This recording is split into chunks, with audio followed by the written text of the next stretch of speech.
Saya kalau yang paling menyedihkan ni, daripada dulu ulama dah pesan. Aulia-aulia pesan sungguh benar. Al-Imam Sufyan Ats-Tsauri, kalau dia masuk tandah, tiba-tiba ada budak kecil, budak lelaki yang cantik masuk juga dalam tandah, dia akan suruh bawa keluar budak tu. Kata apa? Saya melihat bersama dengan seorang perempuan 1 syaitan, bersama dengan Amrad 7 syaitan. Ini kena hati-hati. Yang mengajak kutak, yang mengajak tahfiz, yang ada budak-budak kecil umur 7 tahun sampai umur sebelum 17 tahun, yang tak ada bulu lagi, tak ada janggut jambang ni, yang ni kena hati-hati. Banyak berlaku masalah di pondok-pondok dan juga di tempat-tempat pengajian, di sekolah dan seumpamanya dengan tempat-tempat macam ni. Syaitannya kuat betul ketika mana bersama dengan Amrad. Amrad ni fitnah dia lebih besar daripada perempuan. Kena hati-hati. Dan penyakit ni penyakit yang berat. Dan liwat ni tidak ada dalam syurga. Liwat tidak ada dalam syurga. Sama kata ulama, kenapa tak ada liwat dalam syurga? Karena ahli syurga tak ada lubang punggung. Jadi tak ada liwat. Sampai macam tu sekali dijaga dalam syurga, tempat yang paling mulia pun tak ada liwat. Maknanya apa dia? Lubang punggung pun tutup dalam syurga. Habis, tak ada apa. Nak liwat ke mana? Tak boleh. Nama pun liwat mesti melalui lubang tersebut. Jadi ditutup lubang punggung dalam syurga. Satu, kerana tidak berak. Yang kedua, kerana tidak akan berlaku liwat dalam syurga. Karena buruknya liwat. Jangan berlaku di dunia. Sebab tu kata Maulana Syekh Yusri, penyakit liwat ni tak ada ubat. Sebab tu dalam hukum, dalam Islam, kalau dalam fiqh Syafi'i, dalam muktamad dalam mazhab Syafi'i, kena sebab macam biasalah. Kalau kata tidak kahwin, dan kalau dah berkahwin akan direjam sampai mati. Sama hukum macam zina. Tapi ada sebahagian hukum dalam mazhab Syafi'i, dilempar daripada tempat yang tinggi. Orang liwat ni dia kena tolak daripada bangunan tinggi, jatuh mati, ataupun dihempap dengan dinding yang besar, seperti mana kaum Sodom, kaum Nabi Allah Lut alaihi salam.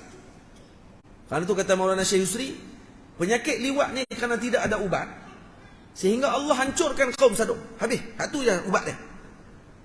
Ubat dia apa dia? Ubat dia mati. Satu je. Liwat tak ada ubat. Hati-hati. Hati-hati ni yang duk bermuamalah dengan kanak-kanak dan seumpamanya. Jaga-jaga. Penyakit ni berat. Penyakit ni berat. Dan ni yang selalu dipesan oleh aulia. Semua aulia kalau kita baca bab liwat ni panjang semua semak ni. Dalam kitab ni saja sampai 23 lai. Cerita bab tu saja. Saya ambil jadi takut saja. Takut sebab apa? Sebab pondok saya ada budak-budak juga. Tapi budak-budak balik rumah. Balik mai depa tak duduk di asrama.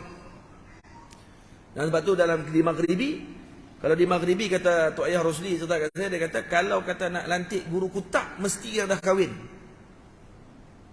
Tu pun kalau boleh terbuka, jangan tutup pintu waktu mengajar. Dan jangan duduk sorang-sorang dengan budak tersebut. Jangan duduk sorang-sorang dengan budak tadi. Tak boleh. Dan pegang tangan dengan budak-budak kecil. Jangan. Peluk-peluk dengan budak-budak. Jangan. Fitnah. Ini kena hati-hati pesan pada guru-guru di pondok yang ada di tempat-tempat pengajian. Karena benda ni kalau berlaku sekali, kita telah berlaku zalim dengan kanak-kanak tersebut. Karena dia akan bawa penyakit itu sampai ke tua. Dia jadi mangsa kadang-kadang. Sebelum dia jadi pemangsa, dia mangsa dulu. Karena banyaknya dia pun jadi mangsa. Ini kena jaga-jaga semua. Berat masalah ni. Tanyalah kat sekolah mana ke. Ni bukan pondok tahfiz saja ni. Sekolah-sekolah berlambak-lambak benda ni berlaku. Tambah laki dengan laki. Lepas tu saya kalau di pondok saya nanti kan duduk bincang juga berapa penyelesaian macam mana nak buat daripada berlaku tak berlaku benda-benda yang macam ni. Qadarullah masya'. Pertama kena zikir. Zikir kena kuat. Zikir ni ubat dia. Maka saya dah letakkan kepada kanak-kanak kutak di zawiyah dengan zikir. Sebelum mula kelas dia ada zikir dia. Yang saya dah tetapkan zikir yang perlu dibaca oleh kanak-kanak, dipimpin oleh muallim dengan muaddib. Muallim waktu pagi kena pimpin zikir ini, wajib kena buat zikir. Jangan abaikan yang tu. Kenapa tak boleh abaikan zikir ni? Karena ni ampuh untuk jaga budak ni. Kalau lah ni diamalkan insya-Allah, masuk la ilaha illallah. Saya wirid dia apa dia? Kena la ilaha illallah dengan baca, dia ada syarat dia baca nawaitu az-zikra bi izni syaikhi, saja aku berzikir, saya berniat berzikir dengan izin guru saya taqarruban ila Allah, mendekatkan diri kepada Allah. Afdalu zikri fa'lam annahu la ilaha illallah. Lepas tu baca dengan ada cara dia. Kena duduk antara dua sujud. Kena baca macam tu. Duduk.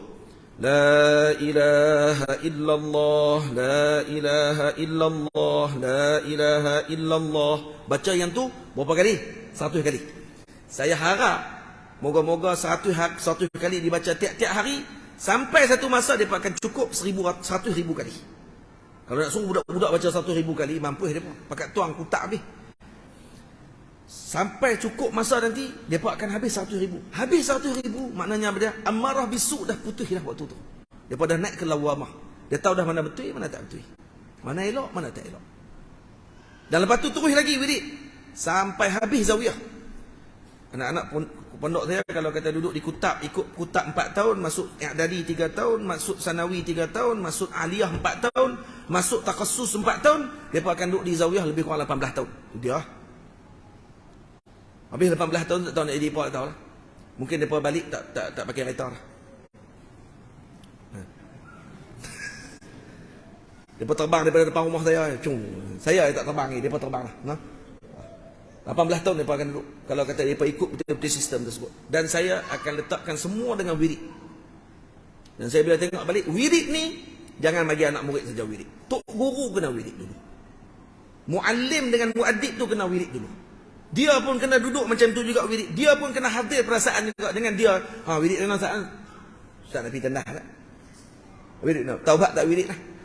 Wirid dengan muraqabah, dengan tengok anak murid tu wirid sungguh ke tak? Kan main-main. Tak kena wirid sungguh-sungguh. Lepas tu selawat. Lepas tu baru mula kelas. Kenapa saya sebut benda tu? Kerana bila tengok balik, ampuh bagi penjagaan murid adalah dengan wirid. Yang tu saya jalan. Tak ada jalan lain dah. Kalau kita nak kata buat kursus, berhati-hati dengan liwat, seimbang kan. Sekali lagi dia cari. Macam mana liwat kan? Mampu. Duk cerita pasal zina, pendidikan seks dan seumpamanya lagi dia cari. Macam mana benda tu? Dia akan cari pula benda tu. Tak payah. Bagi wirid. InsyaAllah nanti akan. Tapi wirid tadi bersanad. Ambil daripada guru. Saya tak bagi wirid Syazili. Itu wirid Syatari. Wirid saya bagi itu wirid Syatariyah. Saya tak bagi wirid Syazili. Wirid Syazili ada 300. 100. Lagi budak-budak tu pakai lepas tu kata mampu kami. Nah, yang tu nanti daripada naik aliyah baru mereka akan ambil Syazili. Baru mereka akan ambil dengan saya Syazili. Sebelum tu baca dulu wirid ni. Dia panggil wirid awam dia panggil. Ambil wirid awam dulu. Wirid awam macam la ilaha illallah 100 kali, tapi dengan cara yang telah saya sebutkan tadi, dan kemudian baca selawat, kemudian mula kelas. Saya akan terapkan benda ni mulai pada esok hari. Esok akan mula kelas. Esok ada kelas kan? Jangan cuti esok. Tak ada. Kena cuti ya.